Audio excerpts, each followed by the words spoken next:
Every year, Merrillville High School presents its annual spring musical. These musicals are known for their incredible sets, wonderful lighting and sound, and of course the amazing student talent. Love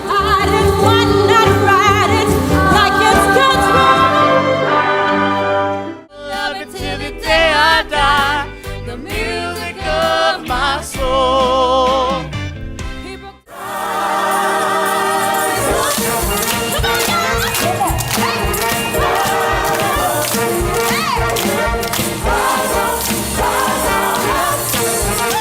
2020 was no different.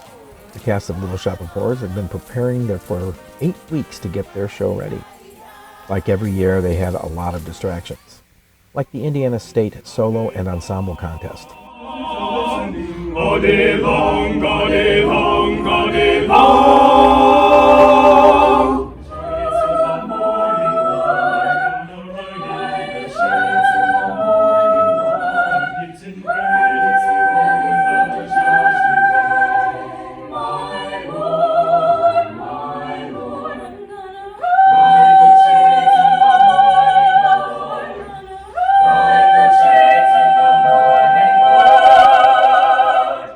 Contest that brought home 99% of the events with gold medals. The show itself, like all musicals, had its own set of technical issues. Well, like building 4 movable plants with sizes ranging from 12 inches to 10 feet in height, a flower shop that had to open and close, and plants that fall from the balcony. And like every year, their dress rehearsals were long, full of corrections. The first time they ever perform with an orchestra, and the sets and lights and special effects are still being finished. Even our themed concession stand was being prepared to open and sell their menu of themed treats. So it was like any other year. That is until the last dress rehearsal. That is when the cast found out that the school would be closed because of COVID-19, and no one was going to be allowed in the building. The spring musical at best would be pushed off for a month, at worst not performed at all.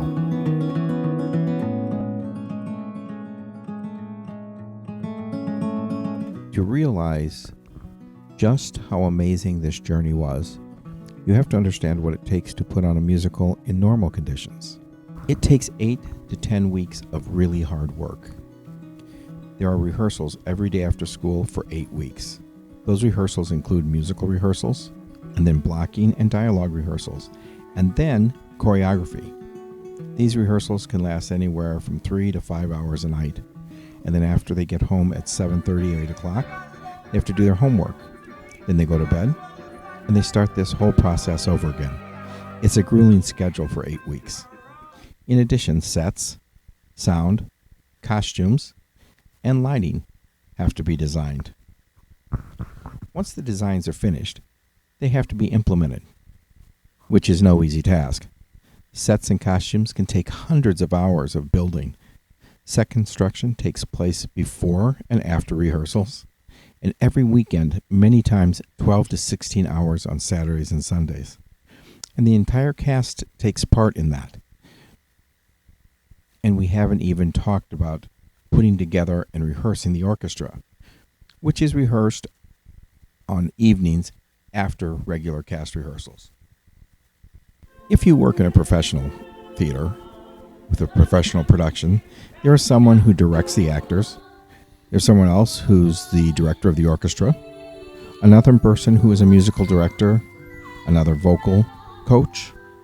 There's a technical director, a costume designer, a set designer, a choreographer, someone in charge of sound, someone in charge of lights, and on and on and on, and you get the idea. But that is not the case in a high school or community theater production. Here, several people wear many hats. Melinda Reinhardt is called the director of the Merrillville High School Spring Musical Productions, but she's also the vocal director.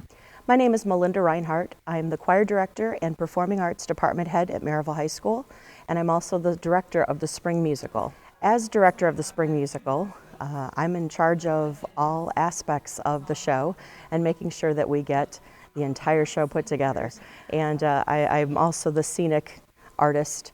We have some other people that help from time to time, but most of the time, a lot of the artwork on sets is falling in my lap. Also, I have been running rehearsals for the pit for the last 3 years. So that's also something that kind of, I used to have somebody else that did that, but unfortunately they couldn't come out and play with us anymore. So the running of the rehearsals with the adults and the students that are playing in the orchestra pit for the show, those rehearsals take place outside of my daily rehearsals with the cast and chorus for the production. In the past, I've had some people that have been able to help us with costumes, but unfortunately, they're no longer with us. And so costumes for the last couple years have also fallen in my lap in terms of making purchases and fittings and arranging for cleanings and stuff like that is so much more than anybody really realizes. When you come and see a production, you see the kids on stage and you don't realize the number of man hours it takes to do some of the tasks that the kids do to learn the material, and the adults behind the scenes to help the kids learn the material, to build a set, to put them in the right costumes, hair, makeup, orchestra pit, making sure our concession people have what they need to be able to make the experience a good one for our theater goers. It's nonstop for 8 weeks. You are married to the show, so you need to make sure that you have chosen a show that you can live with for 8 weeks and eat, sleep, and breathe that production. Tom Dobes is our technical director, who also designs the sound and is the soundboard operator. And being the soundboard operator means you have to run up to 24 cordless mics and 16 mics in the orchestra pit. His job is also to repair any broken mics, which happens every night. He also replaces them a lot of times out of his own pocket. He helps hang lights. He helps repair lights. He also helps repair anything electrical on stage. He is also the one that makes sure the software for the lighting board and the projections is operating. He also makes sure the network that connects all these elements is also working. Will Akins was the vocal coach, but he also helped build and design the Audrey-2 plants. He built sets, he painted sets, and he played one of the keyboards in the orchestra. He was also a rehearsal accompanist. My very first show here in the high school was Scrooge the Musical with Ross Music Theater.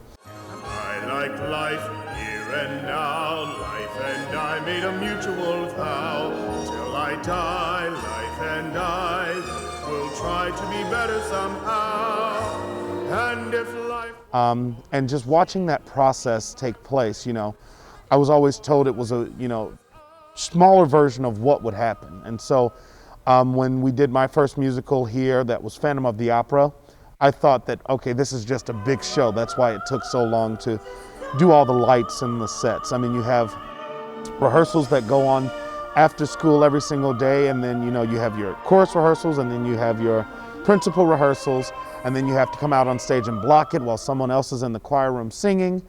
And it was a lot, but as time progressed, I realized that was the amount of work that went into every single production. 8 weeks or so of rehearsing before school, coming in on Saturdays and Sundays, doing set pieces, trying to paint. And at that time, I didn't really know much about painting and those kinds of things. And now, to be about almost 10 years later, I can understand why it takes so much time to put all of these things on in regular time. The attention to detail, the knowing that, like they said, in other forms, in other places, you have multiple people doing this. Well, you have a couple of people here that are taking the load and bearing the load of everything. So to put on a musical during regular time is a big undertaking. My husband, Mike, is our assistant director. He also helps a lot with all the technical aspects of the show, so thank goodness for him. I don't have to worry about that. He also does the set design.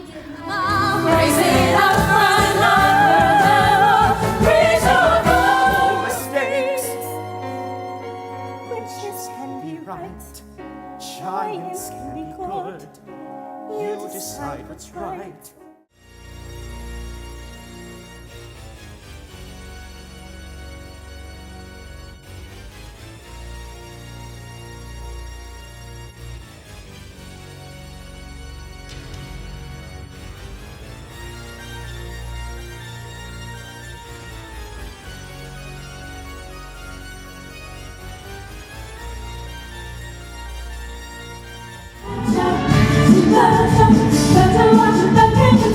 So as you can see, the amount of work that goes into a show is daunting, and many people have vested 8 weeks of their life into it.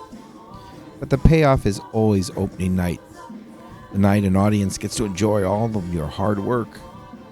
Once you hear the applause, everyone seems to forget the time and effort it took to produce the show and understand how worth it was.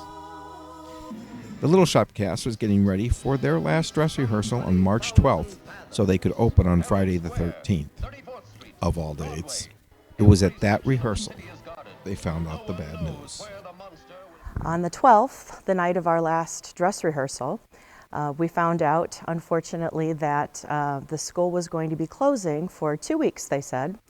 So in between school getting out and our dress rehearsal starting the call at 6 for costumes and makeup, it was very difficult to decide what was the best way to handle the situation.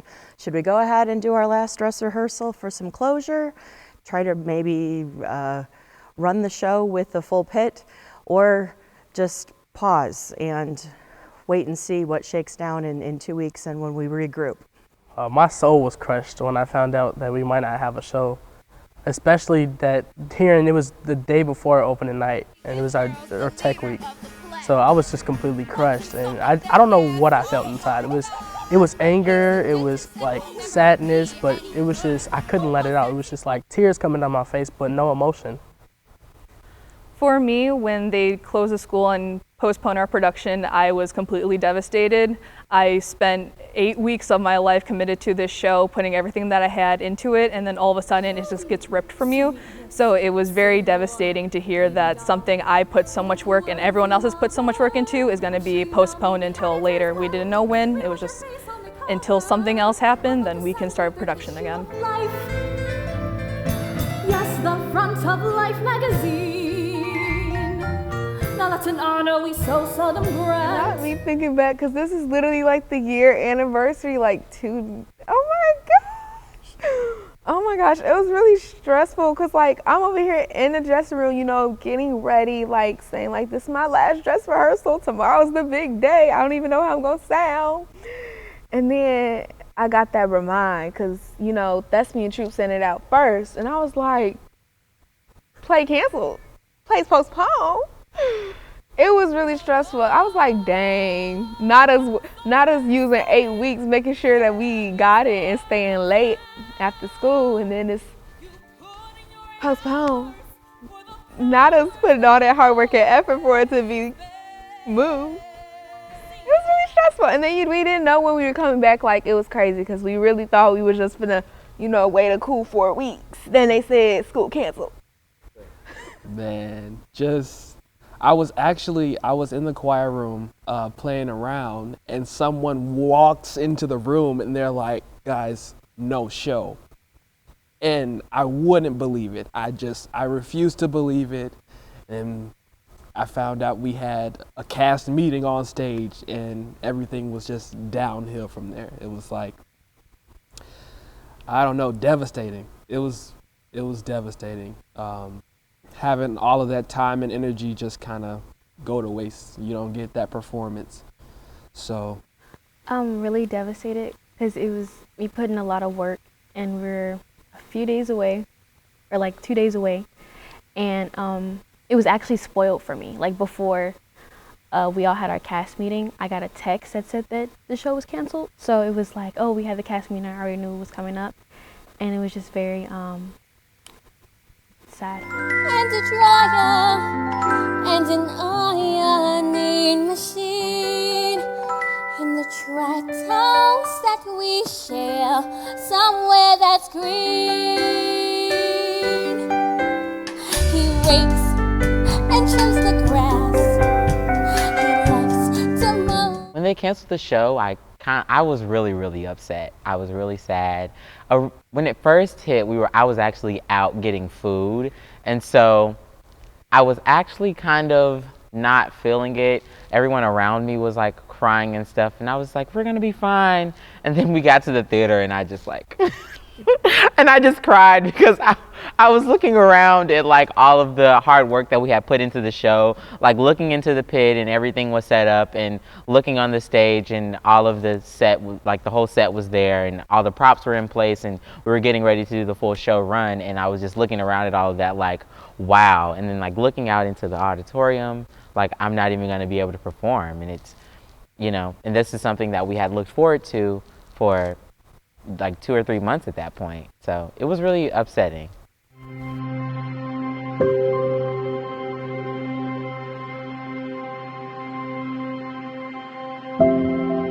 From the production that was supposed to be in March 2020, throughout the summer, rehearsing with the students on Zoom, trying to keep their spirits up.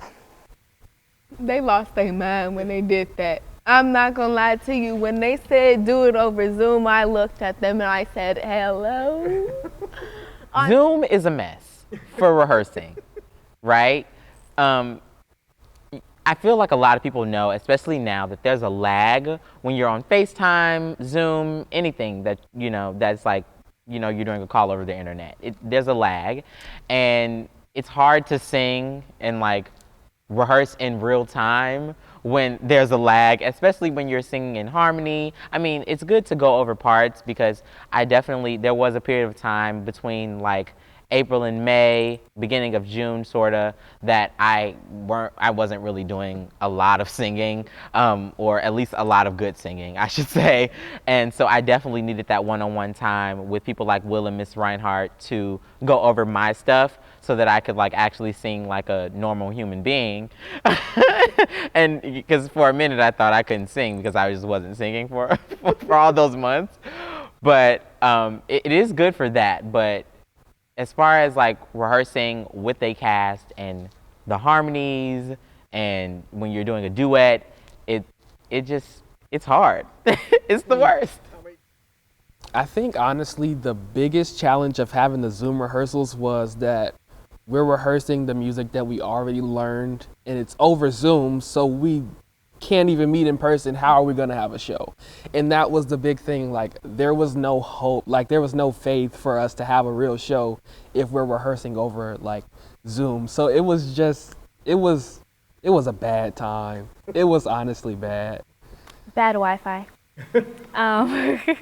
So like I remember we were rehearsing my song and I'm singing along. We had like this app they were using so like we can hear the music and also like hear each other. And so I'm singing along, and then Mr. Reinhardt is like, Dalia, whenever you want to come in. And I'm like, oh, I was singing. Like, and so yeah. I'm in my bedroom at home with my keyboard set up, and I'm playing, and there's this lag with the students who are singing. And so I'm trying to compensate for the lag, and then I had to re-teach myself how to accompany.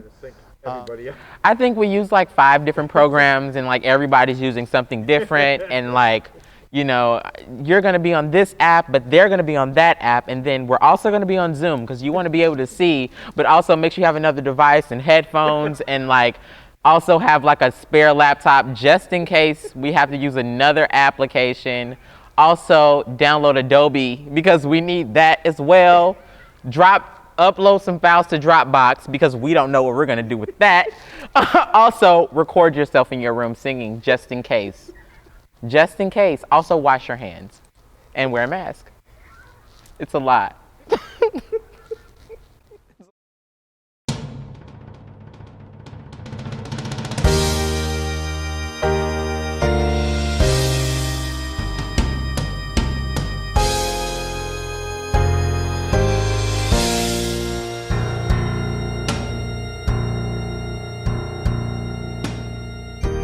On the 13th day of March, in the early year of a decade not too long before our very own, the human race suddenly encountered a terrifying threat to its very existence.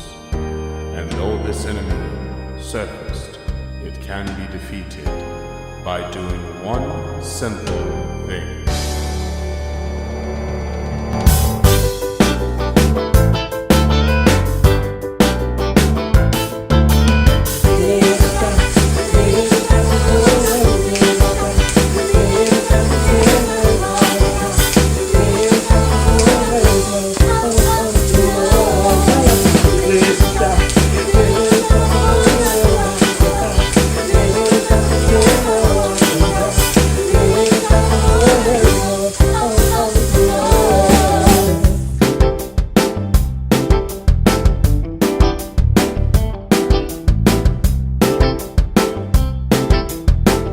The fall hit, maybe that we'd be able to. We knew football started practicing in August, and when they did start practicing, we did make arrangements for us to go ahead and begin to meet again to try to put the show back together again. And I'm over here emailing the principal like, what's up?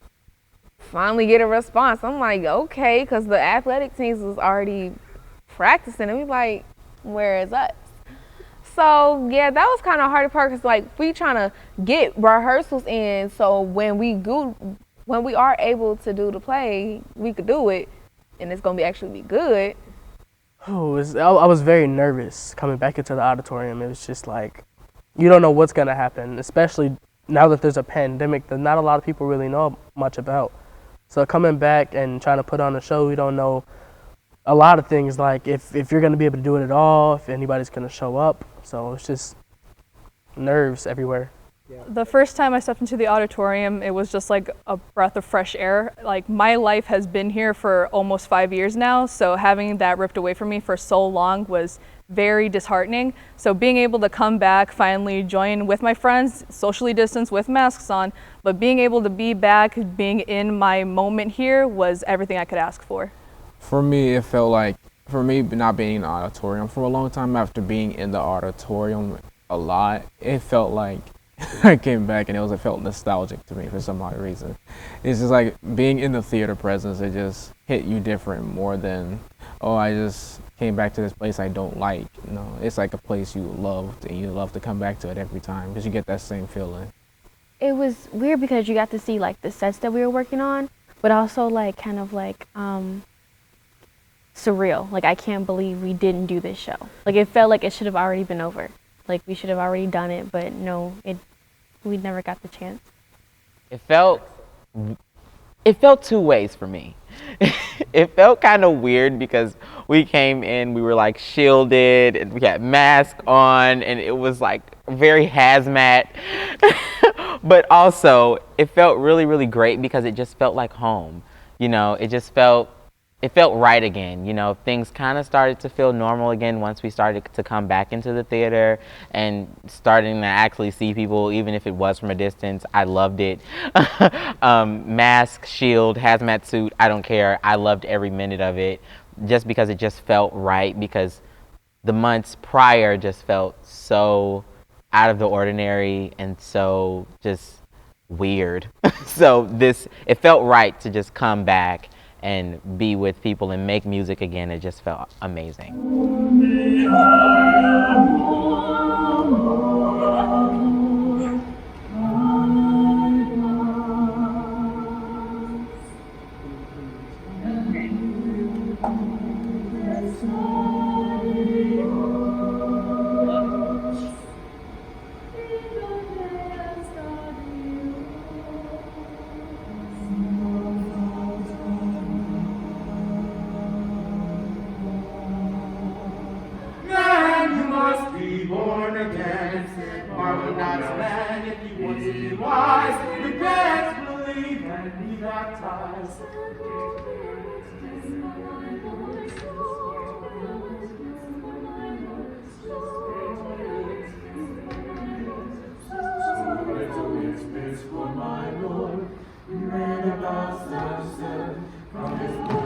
Every other person. Since I left you, drum that home. I simply have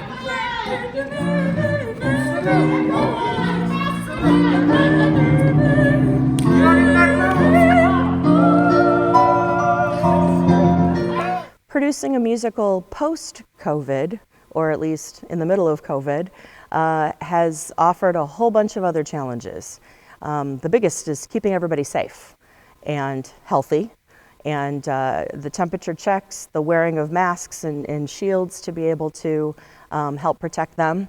In our orchestra pit, hanging plastic and creating little plastic cubicles for the different instruments so that everybody's more safe. Fashioning different kinds of shields and guards on the, I guess, bell barriers or whatever you would call them for the instruments, for the people that are playing. And that's just in the orchestra pit. Dressing rooms. Usually you'd have, you know, all the female principal leads in this one and all the male principal leads in this one, and then chorus splitting in the other two dressing rooms. And unfortunately, with COVID, those regulations really kicked in, and we had to adjust some of our costuming, create new spaces because we couldn't have 4 girls dressing in one room. So they, 2 of them each had a corner, and they had to be in there at different times, and there was plastic in between them, and a lot of arrangements to be made, again, to just keep everybody safe.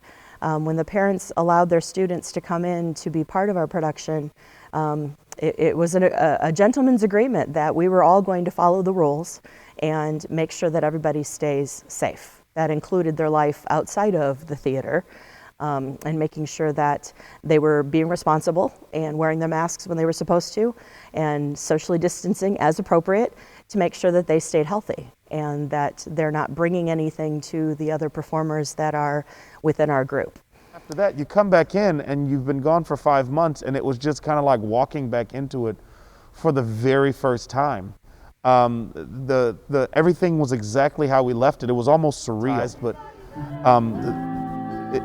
it was just a magical experience once the cast started singing and everything. I went down into the pit and I started playing, and they were all distanced from each other, and it was just, it made everything okay again. Everything was at that point to where we're gonna get through this, we're gonna move past this, and it was another experience that I will remember for a very, very long time.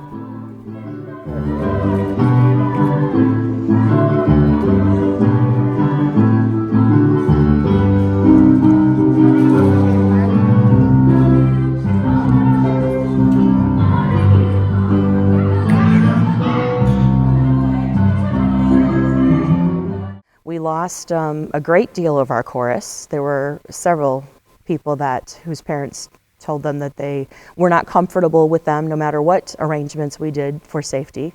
So we had to do some reconfiguring of stage crew-ish type positions that some of the chorus took care of. The Mushnick's shop was open for one scene and it had to close, and the characters who were on stage with the chorus closed the shop and melted away into the darkness as the scene dimmed and moved on to the next segment of the show. And now we didn't have that person, so we had to rearrange who was doing what stage crew jobs, which also affected costuming because they had to figure out another way of changing and or adapting their costume to look different, and it offered a whole bunch of different challenges to putting the show back together again. Because, you know, we thought school was over. We thought play was gone, so everybody got jobs. Everybody thought they was working people and working women and men, and we all like, you know, Jerry's working at Red Lobster. There are a lot of factors that go into doing a show during a pandemic. One, it's a musical, and we're used to being able to sing with no mask on and, you know, being able to fully project our voice, but we had to be very mindful about our spacing when we were singing, because we were often told that singing was even more dangerous than speaking closer to someone. So oftentimes we were even further from, you know, our scene partners when we were singing, just because we didn't want to get anyone sick or anything like that. And also we all had different things going on because we had been off for so many months, and we all kind of just went off and did other things and tried to like fill our lives with something other than theater since we didn't have it. So it was kind of hard because we were trying to all rally everyone so we can get this thing together, and also it was kind of hard like making sure no one was like sick, and just trying to play it safe and like keep a social distance, but also put on a good show. So it was kind of hard, but we did it. It was kind of cute. What I would say is the hardest part would be the social distancing on certain parts. So if there was a dance or a choreography that required two people to be like close together, something like we were like kind of skeptical about it, but we had to make sure everybody was in great health in order to make sure these moves are going to be okay. And we make sure we maintain that and everybody was at good health, so we made a great show in process.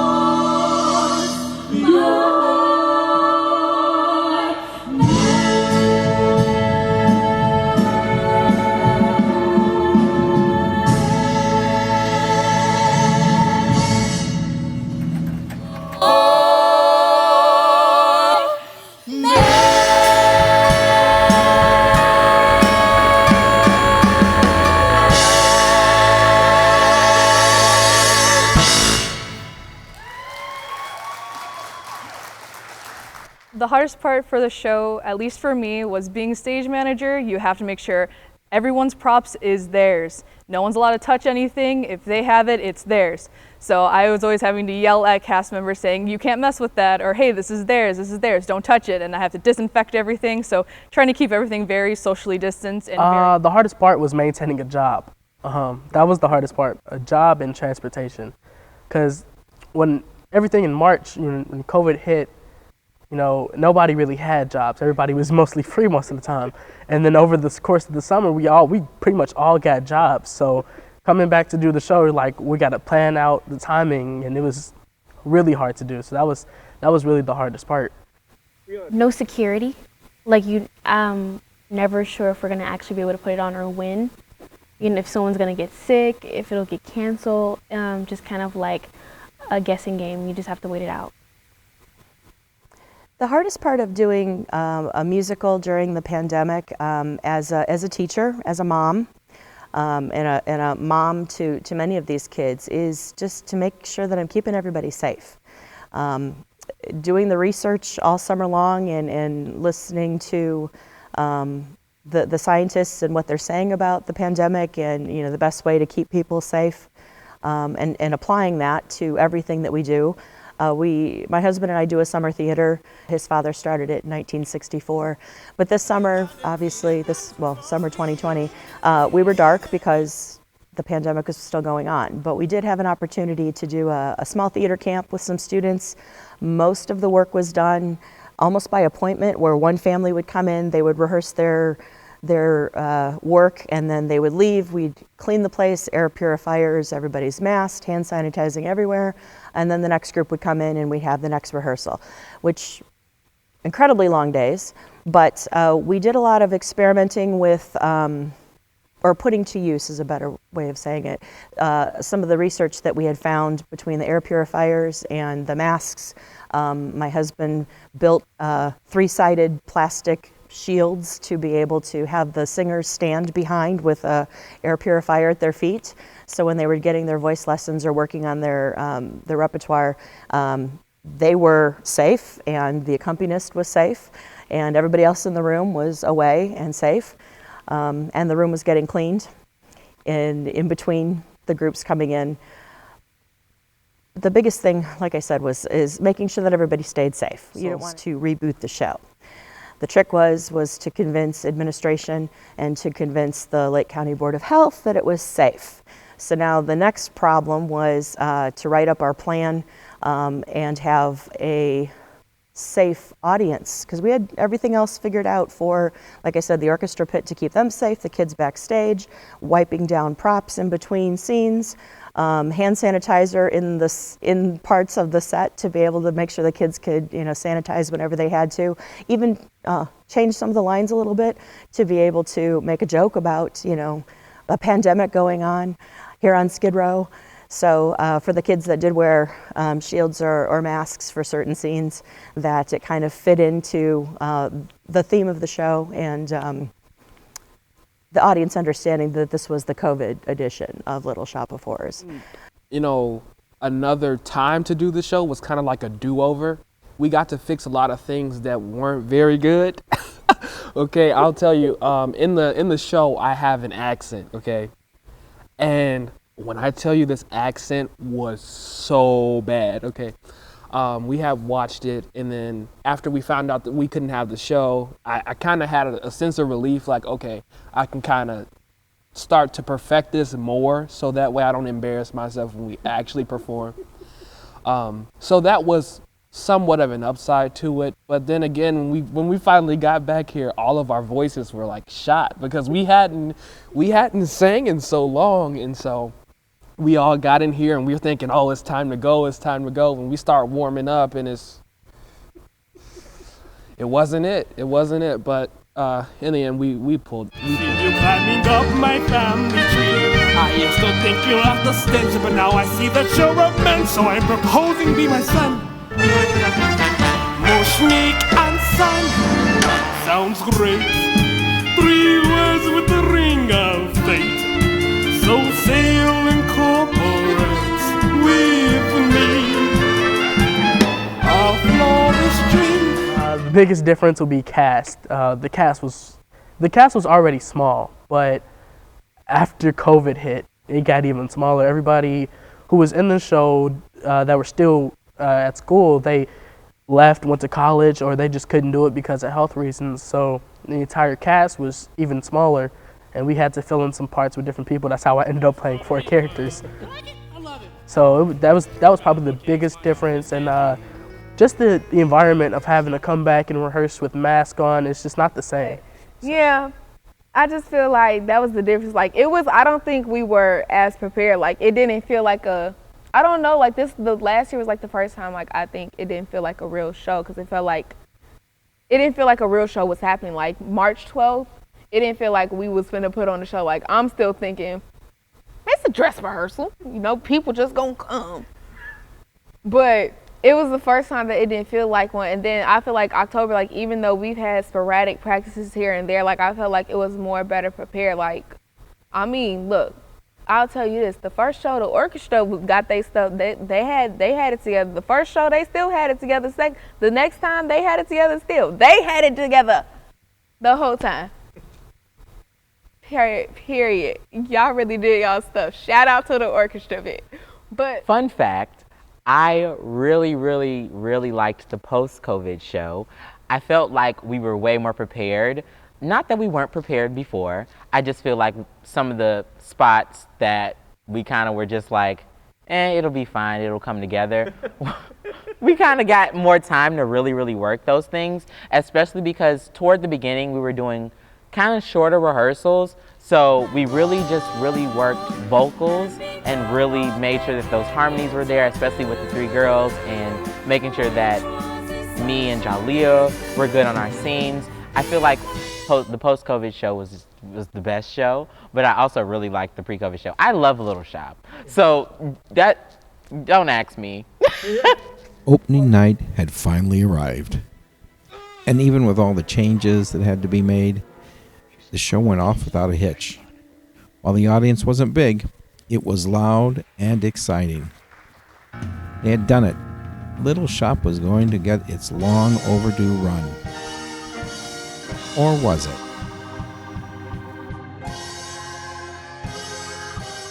So we get through the first night of the show, everything runs smoothly pretty much, and after the show, like immediately after the show, I felt crazy sick to my stomach. My head was throbbing, and I'm thinking, okay, maybe it was the lights. I was running around a lot. But I couldn't eat. I went home and I knocked out. I had a fever, and it was pretty bad. It was scary. We were supposed to have a show the next day, and no, that didn't happen because, of course we had a corona scare, so I had to go to the hospital, get tested and everything. and it was rough. Okay, well, next weekend might not happen. Like next, and it was I was so tired because I don't sleep at school, so I was so tired, and I wake up and I start getting texts like, oh, I forgot, but I was just like, oh wow, I get to go back to sleep, and then I might not come back next weekend. After that.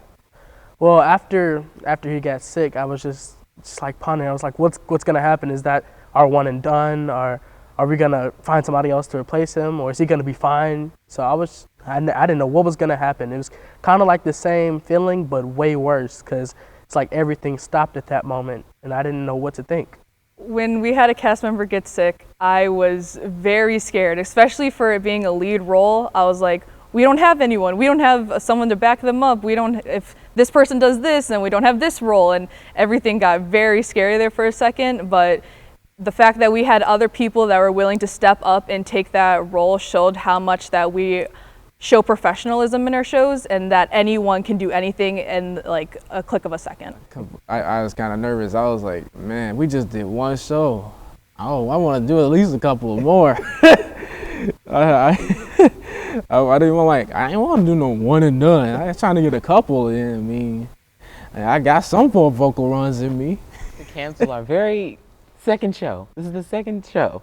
Okay, we only got to do it one time. I fully thought that the entire run was over. I went in the kitchen on that Sunday morning to tell my mom, like, at least we got to do it one time in front of an audience. And you know, I was like throwing the towel in, like, we've done it. We've done it in front of the audience at least once. People got to see what we've been working on for all of these months. And part of me was very appreciative because we actually got to do it in front of an audience because we hadn't before.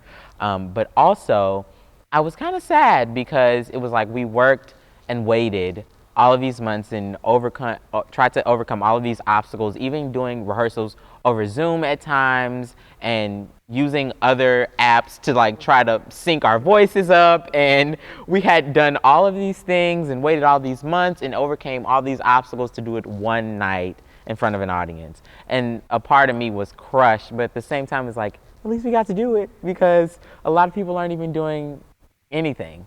So I felt weird. Again, everything is weird, okay? The whole run was canceled. I was going to fight someone because I didn't work day and night. Got me working day and night. But I didn't work day and night for my show to be canceled. But no, I actually did not think the show was going to be canceled. I thought we was going to find a replacement and the show was going to go on as it should. That's the motto of show business. The show must go on. Especially the amount of work and people compromise that everybody put in, where people were calling off work and saying, I can't work for this long anymore, and people quitting jobs and people just not going to work and changing their hours. And people coming down from Indy back to Indy, down from Indy back to Indy. I feel like we couldn't have canceled the show. I didn't think it was going to get canceled. I feel like everybody put too much work to make this show happen for us to be like, it's canceled.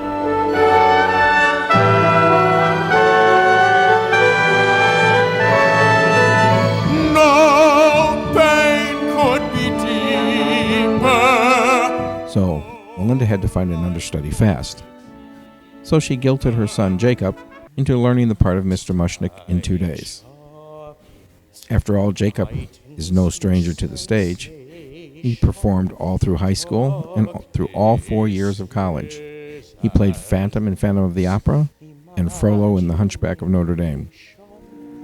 So Melinda rehearsed with Jacob and the rest of the cast for those 2 days and then called a dress rehearsal 5 hours before the Saturday night performance. There was just one more twist. Be the plant was number one. Operate the giant plant that was built for 2 weekends but sat for over 6 months and just kind of weakened by the day. And then about a week before the second weekend, had to learn the whole entire part of Mushnick. I didn't really take it seriously because the kid was fine and his COVID test came back negative and it looked like he was good to go. And then like 2 days before, he said, I can't do it. During the course of the week, some other challenges came up, and some other people, you can't keep people in a bubble. So as they're going about their lives, we would find out that somebody was in contact with somebody else that possibly that was testing positive. So it was sort of like, okay, well then you can't come back in the building, and you can't come and work with the kids, unfortunately. And that happened, and the pit was different the second weekend. We had to have another person cover some of the parts on a keyboard because we had people in the pit that couldn't join us for the second weekend. And I picked up both of their parts. I picked up both of their parts, and it was really interesting because we just got here and they were like, yeah, well, this isn't happening. And I said, okay, all right, how do I figure this out? And trying to, I had 2 music stands in front of me. I had the picture, I have a picture actually from the top of the rig that I was playing. So I had a keyboard here, and a keyboard here, and one of them was transposed because the instruments that were missing were instruments that play in different keys. And then trying to figure out, my mind was constantly what's most important, because I obviously did not have enough hands to play everything. What was most important at that moment in time? Then I prayed every night that we would always have our lead keyboard player, because if we didn't have her, then I don't know what we were gonna do.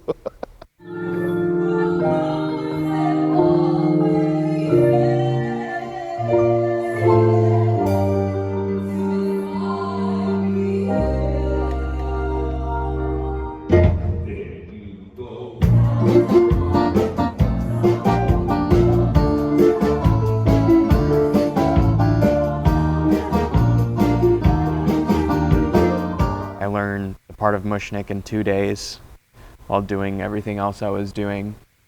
And only to have an hour before the show, the kid come and say, oh, I can do it. My mom says okay. And ended up being the plant. Well, you were always the plant. Well, I operated the plant. I didn't play the plant. God bless that man for learning it. God bless him. Understudy, no understudy, it didn't matter. Those kids got to perform a show they worked on since January of 2020. And no matter what was thrown at them, they kept going, and they were not going to be denied. Even the concession stand was open and serving a full menu, socially distanced, of course. The closing weekend got all performances in. The cast was amazing, and the crowds were a little bigger every performance. And they were very enthusiastic and appreciative of the students' efforts, giving them a standing ovation every night. The audiences were never very big, but hey, there's a pandemic going on. COVID put up a fight, but the cast of Little Shop and Audrey-2 won this battle against all odds.